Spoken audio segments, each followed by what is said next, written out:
This guy looked like a patient who had just broken out of a mental ward, eyes wild, muscles twitching, every inch of him radiating pure aggression. His name was Julian Lane, and in the chaotic world of mixed martial arts, he was the most dangerous lunatic you could meet. He never knew how to control his emotions. One moment, he'd be screaming in rage. The next, he'd be crying loud.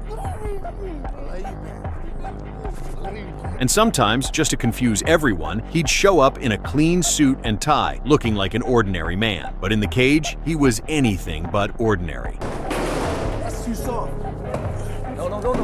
When Leonard Garcia got the call, it felt less like a fight booking and more like a mission straight from a psychiatric ward. Bring this madman back to where he belongs. Garcia was a veteran, a man who'd been in wars with some of the toughest fighters in the game. He'd seen brawlers, technicians, knockout artists, but nothing prepared him for Lane's unpredictability. But as soon as the bell rang, he realized this was no ordinary opponent. Lane came forward swinging like a storm with no warning. Hooks, overhands, wild uppercuts. Half of them missed, but the half that landed had the power of a man fighting for his freedom. Garcia tried to time his counters, slipping and firing back, but Lane absorbed shots like they were nothing. His style wasn't clean, but it was relentless. Midway through the first round, the fight turned into pure chaos. Lane rushed Garcia into the cage, screaming in his face even as punches flew. The referee had to warn him to fight, not yell, but Lane didn't care. Garcia fired a brutal right hand that staggered the madman, but instead of going down, Lane grinned, blood on his teeth, and came charging again. The crowd was on its feet. This wasn't just a fight, it was a capture mission gone wrong. And for Leonard Garcia, it was clear, getting this man back to the asylum was going to take a lot more than one well-placed punch.